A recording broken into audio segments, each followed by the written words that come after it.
అందరికీ నమస్కారం. తెలుగు కథామాలకు స్వాగతం. గిరిజా కళ్యాణం నవల చదువుకుంటున్నాము. రాసిన వారు ఎద్దనపూడి సులోచనారాణి గారు. నువ్వు ఎంత అదృష్టవంతుడివిరా అనుకుంది. ఇంతలో ఫోన్ మోగింది. గిరిజ వెళ్ళి తీసింది. హలో, అవతల నుంచి అపరిచిత కంఠం వినిపించింది. హలో, ఎవరు కావాలి అంది గిరిజ. గిరిజ గారు కావాలి. నేనే మాట్లాడుతున్నాను. ఎవరు మీరు? ఎవరని చెబితే మీకు అర్థమవుతుంది. మీ హితుడిని, మీ క్షేమం కోరిన వాడిని అనుకోండి. నేను చందు ఫ్రెండ్ని. గిరిజ వింటోంది. మీకు ఇది చెప్పటం నా ధర్మం అనిపించింది. చందు మీ మీద చూపిస్తున్న ప్రేమాభిమానాలు నిజమైనవేనని మీరు నమ్ముతున్నారా? ఏమిటి అధిక ప్రసంగం? కోపంగా అడిగింది. ఏమిటి అధిక ప్రసంగం కాదు, మీరు జాగ్రత్తగా ఉండమని హెచ్చరిక. చందు ఊళ్ళో ఉన్నప్పుడు ఫోన్ చేయాలంటే భయం. అందుకే అతను లేడని తెలిసి చేస్తున్నాను. గిరిజ ఫోన్ పెట్టేసింది. మళ్ళీ ఫోన్ మోగింది. గిరిజ తీసింది. అవతల నుంచి అదే గొంతు వినిపించింది. మీరు ఆగ్రహపడకండి. మీకు తెలుసో తెలియదో రాజగోపాలరావు గారు చచ్చిపోతూ ఆస్తి అంతా మీకు చందుకి పుట్టబోయే పిల్లలకి వ్రాశారు. పిల్లల కోసం, ఆస్తి రక్షణ కోసమే చందు మీ మీద ప్రేమ నటించాడు. మిమ్మల్ని పెళ్లి చేసుకున్నాడు. చందు ఏ ఒక్క ఆడపిల్లతోనూ జీవితం ముడిపెట్టుకునే అమాయకుడు కాదు. ఆగండి, ఫోన్ పెట్టేయకండి. మీరు నిజానిజాలు తెలుసుకోండి. రాజగోపాలరావు గారి వీలునామా శేషారత్నం దగ్గర ఉంది. ఆయనను అడిగి ఎలాగైనా అది సంపాదించి మీ కళ్ళతో మీరే స్వయంగా చూడండి. చందు మిమ్మల్ని పెళ్లి చేసుకున్న ధ్యేయం నెరవేరింది. మగపిల్లవాడు పుట్టాడు.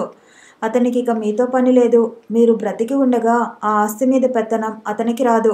మిమ్మల్ని ఎప్పుడో చాకచక్యంగా, నేర్పుగా రోజీని హతమార్చినట్టు హతమారుస్తాడు. ఈ మాటలు వినగానే గిరిజ నిటారుగా అయింది. అతని ఫ్రెండ్స్ని దూరంగా పెట్టడం, మారినట్టు నటించటం, మీ మీద ప్రేమ, ఇదంతా నాటకం. మేడం, మీ జాగ్రత్తలో మీరు ఉండండి. నేను మీకు తెలియదు కానీ మీరు నాకు తెలుసు. మీరంటే నాకు అభిమానం. ఆ అభిమానంతోనే ఈ రహస్యం బయటపెట్టేశాను. ప్లీజ్, ఒక్కరూ ఎప్పుడూ ఉండకండి. వీలైతే మీ బాబుని తీసుకుని ఆ ఇంట్లోంచి వెళ్ళిపోండి. నేను చెప్పేశాను. మీ జీవితం మీరు రక్షించుకుంటారో అతని చేతులకు అర్పిస్తారో ఇక మీ ఇష్టం. అతనే ఈసారి ఫోన్ పెట్టేశాడు. ఆ కంఠంలో బాధ ఉంది, హెచ్చరిక ఉంది. గిరిజ ఫోన్ పెట్టేసి వచ్చి మంచం మీద కూర్చుంది. ఇదంతా నిజమా? చీచీ, ఏదో కట్టుకథ.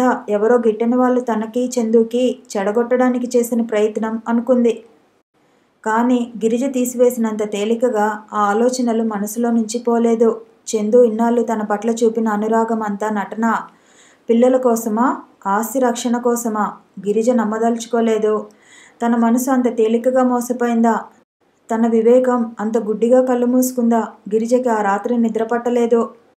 కూర్చో, ఇదిగో ఏమేవ్ ఆయన కేక పెట్టబోతుంటే గిరిజ ఆపుచేసింది. బాబాయ్ గారు, నేను మీతో నా స్వవిషయం మాట్లాడాలని వచ్చాను. కాసేపు ఎవరిని పిలవకండి. ఆయన ఆశ్చర్యంగా చూశాడు. ఏమిటి అన్నాడు.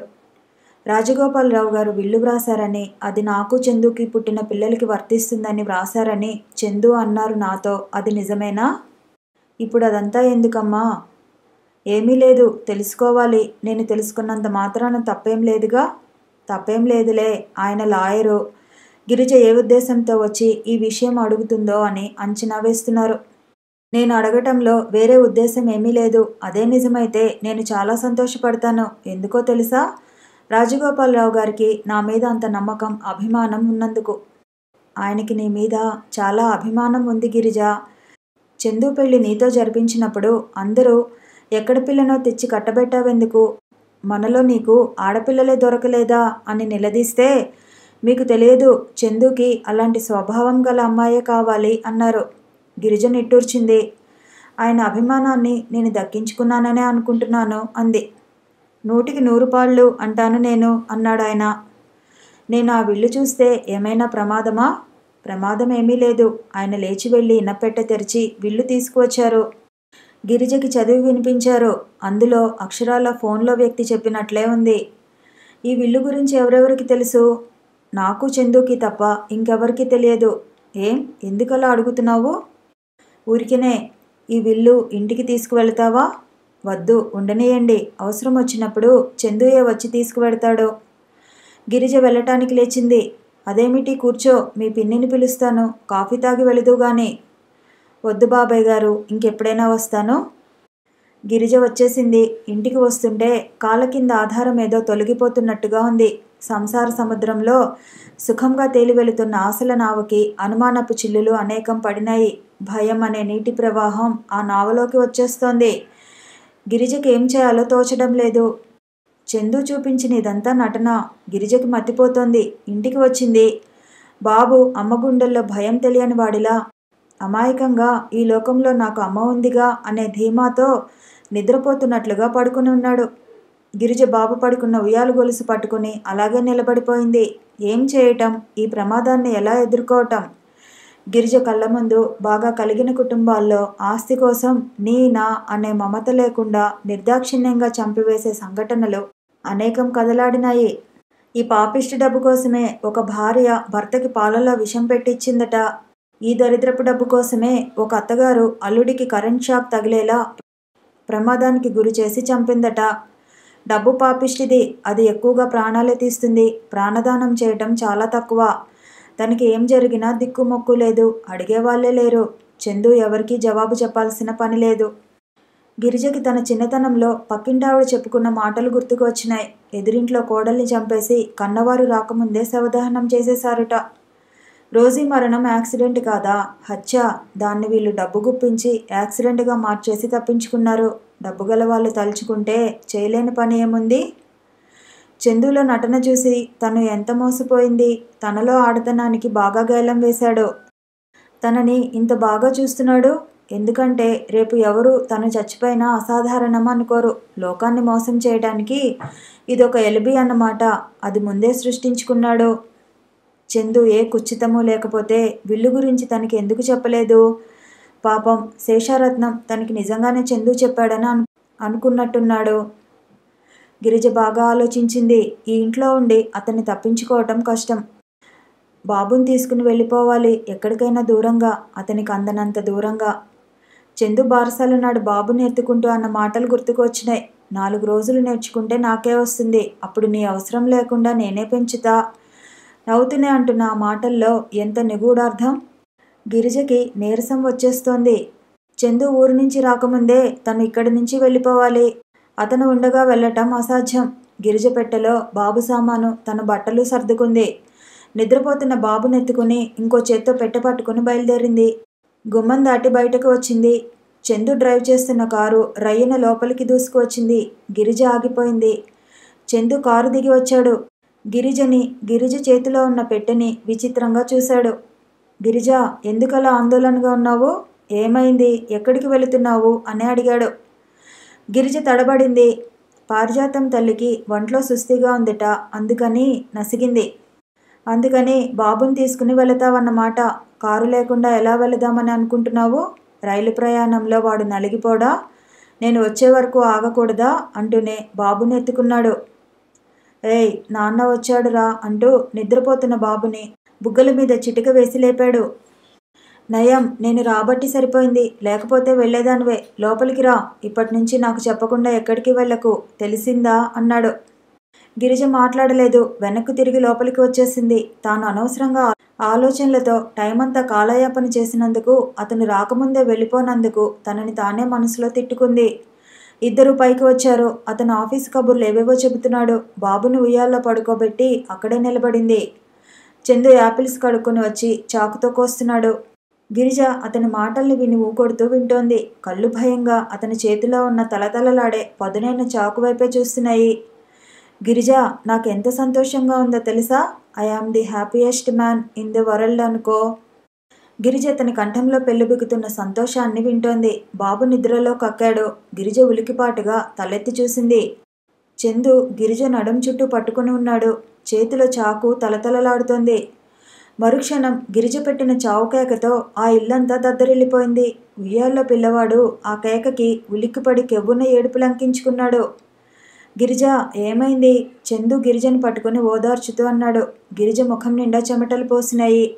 అప్పటికే సాయన్న, తోటమాలి, మేనేజరు అక్కడికి పరిగెత్తుకు వచ్చారు. చందు ఎంత అడిగినా గిరిజ చెప్పలేదు. దిండులో ముఖం దాచుకుని ఏడవసాగింది. చందు ఫోన్ చేశాడు. డాక్టర్ వచ్చింది. పరీక్ష చేసింది. గిరిజకి అలసట, నీరసం తప్ప ఇంకేదీ లేదని చెప్పింది. ఆవిడ మందులు వ్రాసి ఇచ్చింది. చందు తనే స్వయంగా వెళ్ళి ఆ మందులు కొనుక్కొని వచ్చాడు. ఈ రోజుల్లో అన్ని క్యాప్సిల్స్, అన్ని మాత్రలు ఒకే రకంగా ఉంటాయి. మందు చందు తనే స్వయంగా ఇస్తున్నాడు. గిరిజ వాటిని తీసుకున్నట్టే తీసుకుని అతను కనుమరుగవ్వగానే అవతల పారేసాగింది. నువ్వెందుకిలా అయ్యావో నాకు అర్థం కావటం లేదు అన్నాడు చందు. అక్కడ సాయన్న, మేనేజరు ఉన్నారు. వాళ్ళ ముందు నటన. రేపు తనకి ఏదైనా అయితే చిన్నబాబు భార్యని బాగా చూసేవాడు అని సాక్ష్యం చెబుతారు అనుకోసాగింది. భగవంతుడా నన్ను రక్షించు, దిండులో ముఖం దాచుకుని ఏడవసాగింది. రాత్రి అయింది. ఈరోజు అసలు మేనేజర్ రానేలేదు. సాయన్న సాయంత్రం పెళ్లి ఉందని వెళ్ళాడు. రాత్రి 8 గంటలైన తర్వాత చందు క్లబ్లో వార్షికోత్సవం ఉందని, వెళుతున్నానని, వచ్చేసరికి పొద్దుపోతుందని, జాగ్రత్తగా తలుపులు వేసుకోమని చెప్పి వెళ్ళిపోయాడు. గిరిజ తలుపులు వేసుకుని ఇంట్లో కూర్చుంది. సాయన్న పెళ్లికి వెళ్ళటం, మేనేజర్ రాకపోవటం చందు ప్లాన్ అయి ఉంటుంది. బయట వానగా ఉంది. చందు క్లబ్కు వెళ్ళాడు. ఏ క్షణంలోనైనా ఇంటికి రావచ్చు. ఇక ఈ ఇంట్లో తను చందు ఇద్దరే. గిరిజకి చెప్పలేనంత నీరసంగా ఉంది. ఈ రాత్రి గడుస్తుందా? తను మళ్ళీ రేపు అందరి ముఖం చూసే యోగం ఉందా? ఇప్పుడు బాబుని తీసుకువెళ్ళిపోతే? గిరిజ బయటపడుతున్న వర్షాన్ని లక్ష్య పెట్టలేదు. గబగబా బాబు సామాను, అల్లిక బుట్ట తీసుకుంది. బుట్టలో సామాను సర్ది ఉయ్యాల దగ్గరికి వచ్చేసరికి కెవ్వుమంది. అంత క్రితం ఆ ఉయ్యాలలో ఉన్న బాబు లేడు. బాబు బాబు అరిచేసింది. గిరిజకి వళ్ళు జలధరించింది. అయితే తలుపులు మూసి ఉన్న ఆ ఇంట్లో తను ఒక్కరితే కాదు, ఎవరో ఉన్నారన్నమాట. గిరిజకి భయంతో ప్రాణం గడ్డగట్టిపోతున్నా బాబుని గురించిన బెంగతో మొండి ధైర్యం వచ్చేసింది. ఎవరక్కడా? ఎవరున్నారు? తనకేం భయం లేనట్టే అరిచింది. ఎక్కడి నుంచి శబ్దం రాలేదు. గిరిజ చూపులు నేల మీదకి మళ్ళినాయి. మట్టి అంటిన పాదాల గుర్తులు మెట్ల వైపు వెళుతూ కనిపించాయి. గిరిజ మెట్ల దగ్గరికి వచ్చింది. పరుగున క్రిందకి దిగి వచ్చింది. ఎక్కడో బాబు ఏడుపు గుక్కపట్టినట్టుగా వినిపిస్తోంది. ఎక్కడా? గిరిజ చూస్తూనే ఉంది. సడన్గా ఇంతలో లైట్లు ఆరిపోయినాయి. గిరిజకి భయంతో గుండెలు ఉండచుట్టుకుపోతున్నట్టుగా ఉంది. ప్రాణం ఎలాగూ పోతుంది, అది ఖాయం. కానీ తను తేలికగా లొంగదలుచుకోలేదు. గిరిజకి చీకట్లో ఎవరిదో పాదాల అలికిడి వినిపించింది. సందేహం లేదు, చందుయే. తను అనుకున్నదే జరిగింది. తను ఎంత పొరపాటు చేసింది? అప్పుడే అందరినీ పిలిచి తన భయం చెప్పేయాల్సింది. చందు దగ్గర ఉండనని ఎదురు తిరగాల్సింది. బహుశా అలా చేసినా లాభం లేదేమో. చందు డాక్టర్ చేత తనకి మతి చెల్లించిందని చెప్పించేవాడేమో. ఎంత తెలివితేటలుంటే ఏం ప్రయోజనం? అతని చేతిలో బందీగా చిక్కిపోయింది. గిరిజకి రవి గుర్తొచ్చాడు. ఏడుపు వచ్చేసింది. ఆ చీకట్లో ఎవరో తన కోసం వెతుకుతున్నారు. గిరిజ చీకట్లోనే తప్పుకుంటోంది. వీధి తలుపు కోసం వెతుకుతోంది. ఒకసారి ఆ తలుపు తెరవగలిగితే బయటికి పారిపోవచ్చు. ఎవరిదో చేయి తగిలింది. గిరిజ అరిచింది. గభాలను దూరంగా జరిగింది. 2 నిమిషాలు గడిచాయి. ఎటు వెడితే ఆ వ్యక్తికి అందిపోతుందో. ఎంత మెల్లగా కదిలినా చీర రెపరెప, గాజుల గలగల శబ్దమవుతోంది. అవి గిరిజ ఉనికిని తెలుపుతున్నాయి. గిరిజ గాజులు పైకి తీసుకుని గట్టిగా బిగించింది. చీర కుచ్చిళ్ళ రెపరెప ఆపటం సాధ్యం కాలేదు. ఎవరో గిరిజను పట్టుకున్నారు. ఆ పెర్ఫ్యూమ్ చందుదే. చందు, నన్ను చంపకు ప్లీజ్. ఆ వ్యక్తి అదేం వినటం లేదు. గిరిజ కంఠం నొక్కేస్తున్నాడు. అతని వేళ్లు నిర్దాక్షిణ్యంగా గిరిజ పీకని నులిమేస్తున్నాయి. గిరిజ ఆ చేతుల నుంచి అతి కష్టం మీద తప్పించుకోగలిగింది. 1000 ఏనుగుల బలం వచ్చిందానిలా అతన్ని దూరంగా బలంగా నెట్టేసింది. చీకట్లో దబ్బుమని పడిన చప్పుడైంది. గిరిజ పరిగెత్తింది. మెట్లు తగిలినాయి. మెట్లకు అభిముఖంగా వెళితే వీధి తలుపు వస్తుంది. గిరిజ పరిగెత్తింది. చేతులతో తడిమింది. గడియ ఊడదీసింది. తలుపు తీసింది. గాలి, వాన చినుకులు రిబ్బున లోపలికి వచ్చి ముఖాన కొట్టినాయి. గిరిజ బయటికి వెళ్ళబోయింది. ఆ వ్యక్తి వెనక నుంచి లాగాడు. ఆ తలుపులు మోయబోయాడు. కానీ గిరిజ ఆ పని జరగనీయలేదు. అతను గిరిజ ముఖం మీద ఎడాపెడా కొడుతున్నాడు. గిరిజకి తల అదిరిపోయింది. అతను చేయి పట్టి గిరిజ బయటికి వెళ్లకుండా లోపలికి లాక్కొచ్చాడు. గిరిజ ప్రాణం కోసం ఆదిశక్తిలా పెనుగులాడుతోంది. హఠాత్తుగా అతను పడ్డాడు. గిరిజ కూడా పడింది. గిరిజ చేతులకి అతని కంఠం దొరికింది. గిరిజ చేతులకి ఉడుంపట్టు లాంటి శక్తి వచ్చేసింది. అతని తలని కొడుతోంది. అది ఎక్కడ తగులుతోందో తెలియటం లేదు. కానీ గట్టి వస్తువుకి తగులుతున్నట్టు శబ్దం వస్తోంది. గిరిజ ఏడుస్తోంది. బాధతోనే అంది, నిన్ను ఎంత ప్రేమించినా నన్ను మోసం చేశావు. నన్ను చంపడానికి ఎత్తువేశావు. ఆస్తి కోసం నటించావు. ఎవరికీ తెలియకుండా నన్ను మాయం చేసి పెద్ద మనిషిలా అనుభవించాలని చూస్తావా? ఛీ, నువ్వింత నీచుడు అని అనుకోలేదు. ఒక హంతకుడికి నేను బిడ్డను కన్నాను. తలుచుకుంటేనే సిగ్గువేస్తుంది. నాకు తెలీదనుకున్నావా? నువ్వు ఈరోజు కావాలనే మేనేజర్ని మాన్పించావు. క్లబ్కు వెళ్ళినట్టే వెళ్ళి ఇంట్లో దూరి దాక్కున్నావు. నిన్ను చంపితే నాకు భర్త హత్యా దోషం ఏమీ తగలదు. ధైర్యం కల ఒక ఆడపిల్ల చేసిన పనిగా ఉంటుంది. నేనే పోలీసుల దగ్గరకు వెళతాను. నాకేం భయం లేదు. ఇంతలో ఎవరో అక్కడికి వచ్చారు. బ్యాటరీ లైట్ పడింది. గిరిజ కళ్ళు హఠాత్తుగా వచ్చి నా కాంతిని భరించలేనట్టు మూసుకున్నాయి. గిరిజ, ఆ స్వరం ఆశ్చర్యంగా వినిపించింది. గిరిజ ఆ కంఠం వినగానే నిశ్చేష్టురాలైంది. అటువైపు తిరిగి చూసింది. ఎదురుగా చందు బ్యాటరీ లైట్తో నిలబడి ఉన్నాడు. ఏమిటది? అతను త్వరగా దగ్గరికి వచ్చాడు. గిరిజ తన కళ్ళని తనే నమ్మలేనట్టు చూస్తుంది. తను చందుని చంపింది. మళ్ళీ చందు ఎదురుగా నిలబడి ఉన్నాడు. గిరిజ, ఎవరది? ఏమైంది? అతను కంగారుగా బ్యాటరీ లైటు అతని ముఖం మీద వేశాడు. అతను మేనేజరు. నుదిటి నుంచి ముక్కు నుంచి రక్తం ధారలు కట్టి షర్ట్ అంతా ఎర్రగా తడిసిపోయింది. గిరిజ విభ్రమంగా చూసింది. ఇతను నువ్వు కాదా? అంది. నేనా? అన్నాడు చందు. అతను మరు నిమిషంలో వెళ్ళి తీసేసిన మెయిన్ ఆఫ్ చేశాడు. గిరిజ ఇంకా కళ్ళప్పగించి విభ్రాంతిగా చూస్తోంది. తన చేతిలో చావు దెబ్బలు తిన్నది చందు కాదు, మేనేజరు. చందు వైపు తిరిగింది. చందు గిరిజను దగ్గరికి తీసుకున్నాడు. నేను క్లబ్ నుంచి వస్తుంటే మన వీధి చివరన కారు ఫెయిల్ అయింది. బ్యాటరీ లైట్ తీసుకుని నడుచుకుంటూ వచ్చాను. ఇల్లు చీకటిగా ఉంది. నీ గొంతు వినిపిస్తోంది. నాకు అర్థం కాలేదు. కానీ ఇది నేను కలలో కూడా ఊహించలేదు. చందు మరుక్షణంలో గిరిజ అతని గుండెల్లో ముఖం దాచుకుని ఏడ్చేసింది. ఎక్కడి నుంచో మరో ఏడుపు వినిపించింది. చందు గిరిజను వదిలి పరిగెత్తాడు. రాజగోపాలరావు గారి గదిలో మంచం క్రింద బాబు కటిక నేల మీద ఏడుస్తున్నాడు. చందు పిల్లాడినివ్వగానే గిరిజ గుండెలు కదుముకుంది. గంట అనంతరం ఆ ఇల్లు పోలీసులతో, శేషారత్నం, డాక్టర్ గారు లాంటి హితులతో కిటకిటలాడింది. మేనేజర్ని పోలీసులు అరెస్టు చేశారు. అతను చెప్పేశాడు. రాజగోపాలరావు గారు రాసిన విల్లు శేషారత్నం గారికి ఇవ్వకముందే నేను రహస్యంగా చదివాను. గిరిజని చంపేస్తే ఆస్తి కోసం చందుయే చంపినట్టుగా రుజువు చేయడానికి అన్నీ సమకూర్చుకున్నాను. చందు భార్యని చంపిన నేరానికి అరెస్టు అయితే కొన్ని సంవత్సరాలు జైలు నుంచి తిరిగి రాడు. అనుభవజ్ఞుడైన నా చేతికి ఆస్తి, మేనేజ్మెంటు వస్తుందని ఆశపడ్డాను. అందుకే గిరిజ మనసులో అనుమానం రేకెత్తేలా ఫోన్ చేశాను. అందరూ ఈ మాటలు విని ముక్కు మీద వేలేసుకున్నారు. చూసారా, మనం బాగా మాట్లాడుతారని వీళ్ళని నమ్ముతాం. ఆ డబ్బు మూలంగా ప్రాణాలకి కూడా ఎంత ప్రమాదమో అన్నారు డాక్టర్ గారు. అందరూ వెళ్ళిపోయారు.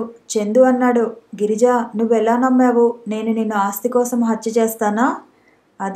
అది నాకు చాలా బాధగా ఉంది. గిరిజ ఏడుస్తూ అంది. దీనంతటికీ మీరే కారణం. ఆ వీలునామా గురించి నాకెందుకు చెప్పలేదు మీరు? అదా, చెప్పకూడదనే చెప్పలేదు. అంకుల్ని కూడా చెప్పవద్దన్నాను. ఎందుకంటే ఆ వీలునామా సంగతి తెలిస్తే ఆస్తి కోసం నేను నీకోసం వచ్చానని అపోహపడతావని భయం వేసింది. నాతో కాపురం చేయడానికి రావేమో అనుకున్నాను.